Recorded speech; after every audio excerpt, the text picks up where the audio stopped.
Welcome friends. Welcome to this lecture on renal function test.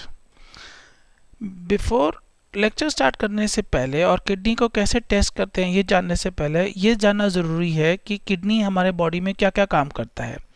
Kidney के बहुत सारे important functions हैं body में, जिसमें से first and the most important function है बॉडी वाटर रेगुलेशन। बॉडी में कितना पानी रहे, और अगर ज़्यादा है तो पानी को फेंकना है, और अगर पानी कम है तो पानी का लॉस होने से रोकना है। ये मेजर काम है किडनीज का। किडनी ब्लड प्रेशर को भी रेगुलेट करता है। हम सब जानते हैं कि किडनी का मेजर काम है कि जो वेस्ट प्रोडक्ट है उसको एक्सक्रीट करना, और जो इम्पोर्टेंट चीज़ है उसको बचा के रखना। एक तरीके से छन्नी का काम करता है। किडनी का एक मेजर रोल होता है आरबीसी प्रोडक्शन में। किडनी एक केमिकल प्रोड्यूस करता है जिसको एरिथ्रोपोइटिन कहते हैं, जो कि आरबीसीज के बढ़ने में मदद करता है। किडनी एक ऐसे ऑर्गन है जिसमें विटामिन डी बनता है, जो हमारे हड्डियों के लिए इम्पॉर्टेंट है। ऑल्सो किडनी जो है कैल्शियम और फॉस्फोरस मेटाबॉलिज्म को भी रेगुलेट करता है, और जैसे कि हम सब जानते हैं कैल्शियम और फॉस्फोरस बोन के हेल्थ के लिए काफ़ी इम्पॉर्टेंट है। एक और मेजर फंक्शन है किडनी का एसिड बेस्ड रेगुलेशन। ब्लड का पीएच थोड़ा सा भी ऊपर या नीचे हो जाए तो उसमें बहुत खतरा हो सकता है, बॉडी को डेथ भी हो सकता है। किडनी का एक मेजर रिस्पॉन्सिबिलिटी होता है कि बॉडी का ब्लड का पीएच को मेंटेन करके रखना, ताकि ऊपर न जाए या नीचे न जाए। इन शॉर्ट, किडनी का मेजर फंक्शन जो है regulation of water in the body, excretion of waste products, production of RBCs, helps in the production of RBCs, formation of vitamin D, regulation of acid base in the body, and regulation of blood pressures. Now, when we have to understand the kidney function, हमें kidney का main main structure के बारे में मालूम होना है। Kidney के major functional unit है एक नेफ्रॉन। नेफ्रॉन के दो भाग होते हैं, एक तो होता है ग्लोमेरुलस और बॉमैन्स कैप्सूल, और दूसरा होता है टिब्यूल्स। ग्लोमेरुलस और बॉमैन्स कैप्सूल मिलके ब्लड को फिल्टर करता है। जो भी फिल्ट्रेट है किडनी के टिब्यूल्स के अंदर आ जाता है। इसमें से बॉडी ये डिसाइड करता है कि कौन कौन सी चीज़ वापस चाहिए और कौन सा चीज़ वेस्ट है उसको एक्सक्रीट करना है। तो किडनी का जो टिब्यूल्स का मेजर काम ये है कि जो आइटम्स किडनी को बॉडी को ज़रूरत है उसको वापस लेना, और जो वेस्ट आइटम है उसको छोड़ना, ताकि डिस्टिल ट्यूब्यूल और कलेक्टिंग डक्ट से यूरिन बन के बाहर निकल जाए। Now when do we suspect, हमें कब लगेगा कि किसी पेशेंट को किडनी का डिजीज़ है? नॉर्मली किडनी डिजीज़ काफ़ी साइलेंट है, और जब तक कि पेशेंट का कोई साइंस या सिम्टम्स या कोई लक्षण नहीं होता है। अगर पेशेंट कुछ कंप्लेन करे, जैसे कि उसका मुंह सूज रहा है और या तो उसको अनीमिया हो रहा है, तो ये बहुत सीरियस कंडीशन है और बहुत लेट स्टेज में हमने किडनी का डिजीज़ को पता लगाया। अगर पेशेंट के ये प्रॉब्लम्स हैं तो मतलब काफ़ी किडनी का डैमेज हो चुका है। इसका करेक्शन नहीं कर सकते हैं, बचाव कर सकते हैं। So how do we pick up kidney disease? Kidney disease का पिकअप करने का एक ही तरीका है कि एक तो हमें बार बार पीरियोडिकली टेस्ट करना चाहिए और ये चेक करना चाहिए कि किडनी काम कर रहा है कि नहीं। इसको हम स्क्रीनिंग टेस्ट कहते हैं। The most important screening test for kidney disease, kidney disease के लिए सबसे इंपॉर्टेंट स्क्रीनिंग टेस्ट है यूरिन REME। ये हर कोई पेशेंट हॉस्पिटल में आए तो उसका यूरिन REME का सैंपल देते हैं। इस सैंपल्स को ध्यान से करना चाहिए, और अगर हम ढंग से करेंगे तो किडनी डिजीज़ बहुत पहले से पकड़ सकते हैं। ये सैंपल बड़ा आसान है देने के लिए, और किडनी का काफ़ी सारा इन्फॉर्मेशन हमें देता है। किडनी फंक्शन यूरिन एग्जामिनेशन में बहुत सारे टेस्ट होते हैं, लेकिन जब हम किडनी डिजीज़ के बारे में सोच रहे हैं तो 3 इंपॉर्टेंट टेस्ट हमें ध्यान में रखना है। Presence of proteins in the urine. अगर यूरिन में प्रोटीन्स आए तो गारंटीड है कि किडनी में डैमेजेस है। यूरिन में कास्ट या सेल्स आए तब भी गारंटी है कि किडनी में डैमेज है। Glucose in the urine, this is also very important. Now proteins, ये है हमारा ग्लोमेरुलस, जिसमें से ब्लड फिल्टर होकर टिब्यूल में आता है। जब तक ग्लोमेरुलस इंटैक्ट है, प्रोटीन्स इससे फिल्टर नहीं हो सकता है। अगर यूरिन में प्रोटीन आ रहा है तो मतलब ग्लोमेरुलस में डैमेज हुआ है, जिसके कारण प्रोटीन किडनी ट्यूब्यूल्स के अंदर घुस के यूरिन में आ रहा है। तो अगर यूरिन में प्रोटीन्स दिखे तो ग्लोमेरुलस में डैमेज है, मतलब किडनी में डैमेज है। ये पिक्चर एक ग्लोमेरुलस पे है उस पेशेंट का जिसको डायबिटीज़ है। डायबिटीज़ जो है किडनी को डैमेज करता है। तो अगर यूरिन में ग्लूकोज आए तो ये पता चलता है कि पेशेंट को डायबिटीज़ है, और अगर पेशेंट को डायबिटीज़ है तो उसके किडनी में डैमेज होने का शंका या चांसेस काफ़ी ज़्यादा बढ़ जाता है। तो सिंपल चीज़, यूरिन में प्रोटीन्स मतलब ग्लोमेरुलस का डैमेज, यूरिन में ग्लूकोज है तो मतलब पेशेंट को डायबिटीज़ है, और अगर पेशेंट को डायबिटीज़ है तो डायबिटीज़ ने जाहिर है किडनी का कुछ ना कुछ तो डैमेज किया होगा। तो ये दो सिंपल टेस्ट हमें ये बताते हैं कि किडनी में कुछ प्रॉब्लम्स हो सकता है। ये हमारा नेफ्रॉन है जो हमने आपको पहले बताया था। जब किडनी में कोई डैमेज है तो ये नेफ्रॉन जो है मर जाता है और यूरिन में निकल के आता है, जो हमें कास्ट के तौर पे दिखते हैं। अगर आप कास्ट को ध्यान से देखेंगे, इसका स्ट्रक्चर ट्यूब का कोई भी हिस्से से है।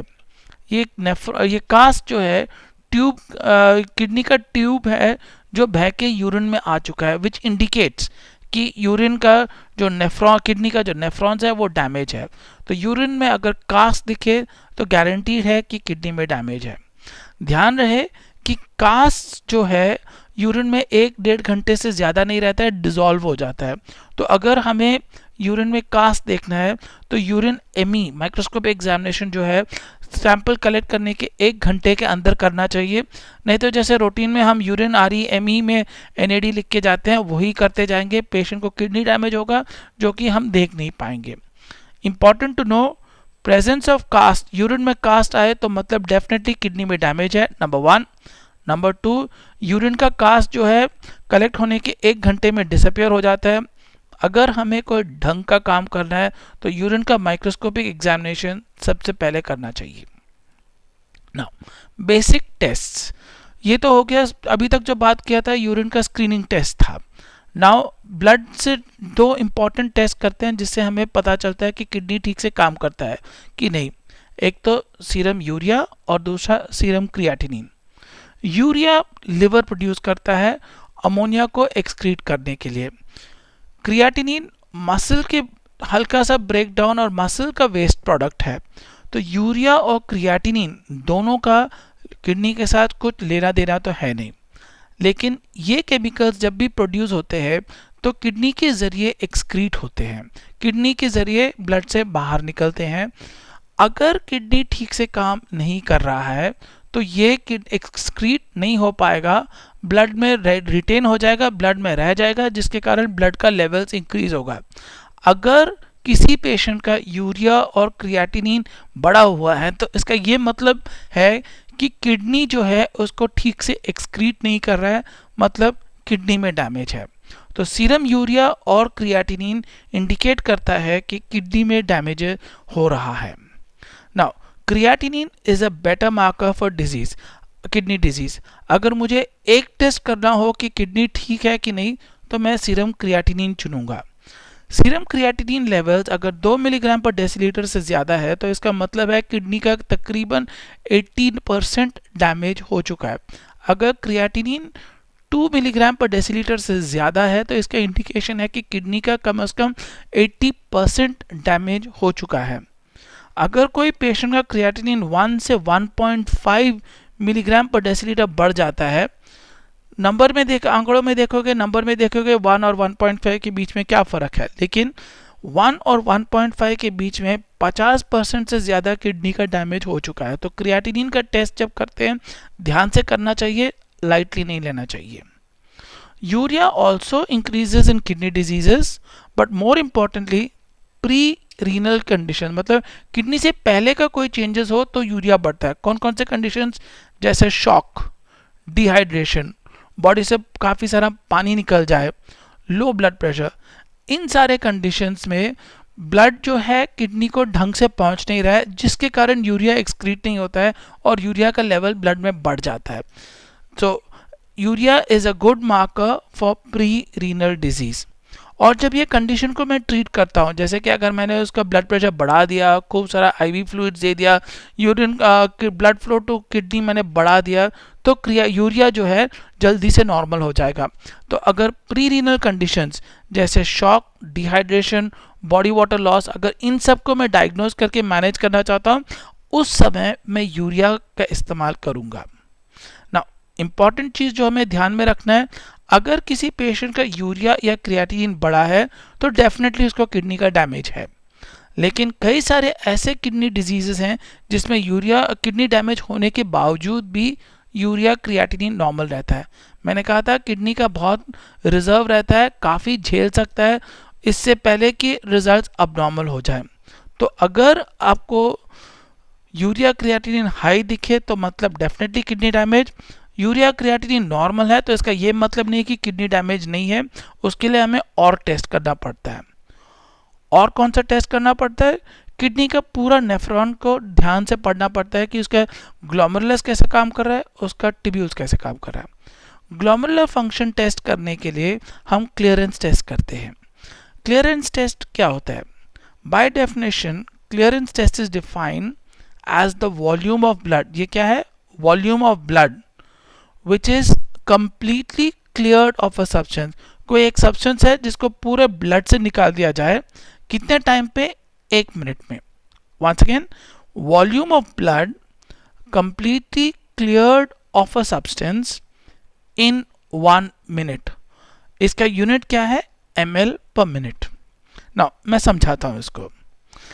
ये मान के चलो कि ब्लड का क्रिएटिनिन कॉन्सेंट्रेशन 1 मिलीग्राम पर ml है, और जब मैंने 1 मिनट तक यूरिन कलेक्ट किया तो मुझे उस यूरिन में 10 मिलीग्राम्स ऑफ क्रिएटिनिन मिला।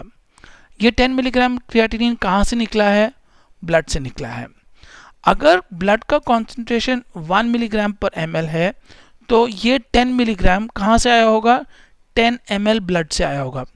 अगर मैं 10 ml ब्लड को पूरी तरह से क्रिएटिनिन से निकाल दूं तो वो सारा क्रिएटिनिन यूरिन में आया होगा, राइट? इसको हम क्लियरेंस टेस्ट कहते हैं। Once again, volume of blood completely cleared of a substance in 1 minute. जब मैं क्लियरेंस टेस्ट करता हूं तो जो सैंपल में यूज़ करता हूँ क्लियरेंस करने के लिए, उसका एक इम्पॉर्टेंट क्राइटेरिया होना चाहिए कि एक बार फिल्टर हो जाए, एक बार ग्लोमेरुलस से फिल्टर हो जाए तो ना तो वो रीअब्जॉर्ब होना चाहिए या ना सेक्रीट होना चाहिए। मतलब एक बार ग्लोमेरुलस से निकल गया तो मतलब पूरी तरह से निकल गया एक्सक्रीशन के लिए, ना वापस आता है, ना रीअब्जॉर्ब होता है, ना किडनी उसको सेक्रीट करता है। Inulin is the best marker for creatinine for clearance test. अगर क्लियरेंस टेस्ट के लिए कौन सा बेस्ट मटेरियल यूज करना है तो इन्यूलिन। हम लोग जो यूज करते हैं क्रिएटिनिन क्लियरेंस करते हैं, क्योंकि क्रिएटिनिन भी तकरीबन ऐसा ही है। क्लियरेंस टेस्ट कैसे करते हैं? हमें 24 आवर्स यूरिनरी सैंपल चाहिए। इस यूरिन सैंपल में एग्जैक्ट वॉल्यूम मेजर करना चाहिए और इसमें क्रिएटिनिन का कॉन्सेंट्रेशन कितना है वो देखना चाहिए। इस 24 घंटे के अंदर एक ब्लड सैंपल पेशेंट का लेकर उसका ब्लड का भी क्रिएटिनिन एस्टिमेट होना चाहिए। उसके बाद हम फॉर्मूला लगाते हैं U into R by B. U मतलब यूरिन का कॉन्सेंट्रेशन, B मतलब ब्लड का concentration, R is rate of urine formation. कुछ किताबों में U into V by B लिखा होगा, मैं उसको R का शब्द यूज करता हूँ क्योंकि R मतलब रेट मतलब ml पर मिनट। मेरे पास 24 आवर्स यूरिन है, मुझे वॉल्यूम मालूम है कितना है, 24 घंटा है तो मतलब कितना मिनट्स है वो मुझे मालूम है। दोनों को डिवाइड करूंगा तो मुझे ये पता चलेगा कि 1 मिनट में कितना यूरिन बनता है। Then use the formula U into R by B. Clearance से हमें यह पता चलता है कि कितना किडनी काम कर रहा है। क्रिएटिनिन क्लियरेंस नॉर्मली 110 ml पर मिनट होना चाहिए। अगर कम होने लगता है तो हमें मालूम है कि किडनी का डैमेज हो रहा है। ध्यान रहे कि क्लियरेंस जो है डिरेंज हो जाएगा इससे पहले कि यूरिया क्रिएटिनिन का चेंज हो। मैंने शुरू में बोला था यूरिया क्रिएटिनिन बड़ा है तो किडनी का डैमेज है, यूरिया क्रिएटिनिन नॉर्मल है तो इसका ये मतलब नहीं है कि किडनी का डैमेज नहीं है। अब मैं ये बोल रहा हूँ कि अगर क्लियरेंस यूरिया क्रिएटिनिन नॉर्मल है और क्लियरेंस कम है तो मतलब किडनी में डैमेज हो गया है। ये हमें उस डैमेज के बारे में बताता है जो यूरिया क्रिएटिनिन नहीं बता रहा है।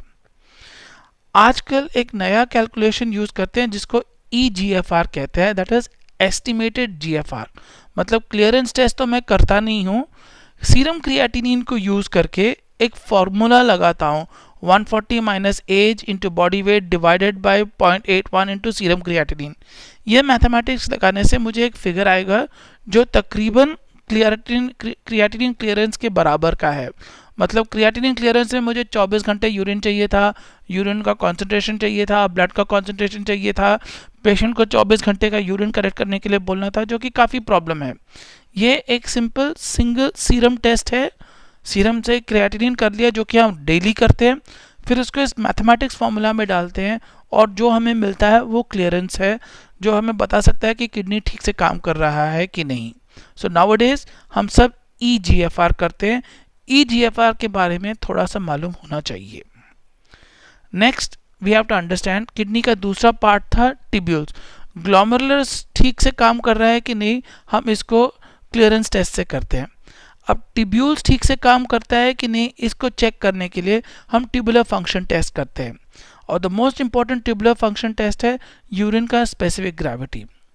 ट्यूब्यूल्स का फंक्शन क्या है? मैंने शुरू में बोला था किडनी का एक अहम रोल है कि ब्लड का वॉल्यूम, बॉडी में कितना पानी है उसको रेगुलेट करे, ये टिब्यूल्स करता है। हमने ज़्यादा पानी पी लिया तो टिब्यूल्स पानी को फेंक देगा, और अगर हमारे पास पानी की कमी है, हम पानी नहीं पी रहे हैं, तो जितना भी यूरिन बन रहा है उससे सारा पानी निचोड़ के यूरिन को गाढ़ा बना कर देगा। ये यूरिन गाढ़ा है कि डाइल्यूट है, इसको चेक करने के लिए हम स्पेसिफिक ग्रेविटी करते हैं। अगर टेक्निकली पूछा जाए कि स्पेसिफिक ग्रेविटी क्या है, specific gravity is defined as density of urine, मतलब यूरिन का density divided by density of water. ठीक है। नाउ ये टेस्ट जो हम रूटीनली करते हैं उसमें उसका उतना इम्पोर्टेंस नहीं होता है जितना कि हमें ढंग से करना चाहिए। इसका कायदा तरीका कैसा है करने के लिए? 2 स्टेप्स है। ये यूरिन का स्पेसिफिक ग्रेविटी 2 स्टेप्स में करना चाहिए। एक, हम ये टेस्ट करते हैं कि किडनी जो है यूरिन को कॉन्सेंट्रेट कर पाता है कि नहीं। तो इसके लिए क्या करते हैं, हम आदमी को पानी नहीं देते हैं 10 से 12 घंटे के लिए। सबसे आसान तरीका बोलो कि सवेरे मॉर्निंग का यूरिन सैंपल दे दो, रात को 8-10 घंटे तक सोएगा, पानी नहीं पिएगा, तो ऑटोमेटिकली जो यूरिन है वो गाढ़ा रहेगा। अगर यूरिन का स्पेसिफिक ग्रेविटी हाई है तो हमें गारंटी है कि इसका किडनी का टिब्यूल जो है यूरिन को कॉन्सेंट्रेट कर पाता है। दूसरा चीज़ है ability of the kidney to dilute the urine. इसमें क्या करते हैं, हम पेशेंट को ज़्यादा पानी पीने के लिए बोलते हैं, करीब 2 लीटर पानी पीने के लिए बोलते हैं। जब बॉडी में इतना पानी आ जाएगा तो किडनी नॉर्मली क्या करेगा, जितना भी एक्सेस वाटर है उसको फेंक देगा। तो मतलब उसके अगले 2 घंटे के अंदर काफ़ी सारा यूरिन का वॉल्यूम बढ़ना चाहिए, और जो यूरिन निकलेगा वो डाइल्यूट होगा, तो मतलब उसके स्पेसिफिक ग्रेविटी लो है। पानी रोक के देखो, यूरिन का स्पेसिफिक ग्रेविटी बढ़ जाए तो मतलब किडनी इसको यूरिन को कॉन्सेंट्रेट कर पाता है। पानी एक्सेस में पिलाकर देखो, यूरिन एक्स्ट्रा बन जाएगा, बॉडी से पानी निकल जाएगा और यूरिन का स्पेसिफिक ग्रेविटी कम रहेगा, तो मतलब किडनी का टिब्यूल्स जो है ठीक से काम कर रहे हैं। नाउ स्पेसिफिक ग्रेविटी इन न्यूबॉर्न्स, नॉर्मली हम यूरिनोमीटर में जिसमें 50 ml यूरिन डालना होता है वो न्यूबॉर्न्स में तो हम उम्मीद नहीं कर सकते हैं। तो इसके लिए हमें क्या करना चाहिए, एक एपेंडोफ ट्यूब लेते हैं, पहले खाली एपेंडोफ ट्यूब का वेट लेंगे, उसके बाद जितना भी यूरिन आया है बच्चे का उसको एपेंडोफ ट्यूब में डालेंगे और एक लाइन मार्क करेंगे कि कितना यूरिन आया है। फिर एपेंडोफ ट्यूब का वेट लेंगे, राइट, खाली एपेंडोफ ट्यूब माइनस इस एपेंडोफ ट्यूब का वेट माइनस खाली एपेंडोफ ट्यूब का वेट से पता चलेगा कि यूरिन का वेट कितना है। फिर इस यूरिन को वापस लेकर इतना ही वॉल्यूम तक हम पानी भरेंगे और उसका वेट लेंगे, उससे हमें पता चलेगा कि वाटर का वेट कितना है। Eppendorf tube with urine minus blank eppendorf tube बताएगा कि यूरिन का वेट कितना है। Eppendorf tube with water minus blank eppendorf tube बताएगा कि यूरिन का वाटर का वेट कितना है। Weight of urine divided by weight of water will tell us the specific gravity of the urine. तो मतलब न्यूबॉर्न में जो हम QIS लिख के भेजते हैं, QIS लिखने का कोई स्कोप नहीं है। अगर ज़्यादा ज़रूरी है, पेशेंट पे टेस्ट करना ज़रूरी है, तो इस तरीके से हम टेस्ट कर सकते हैं। Thank you very much.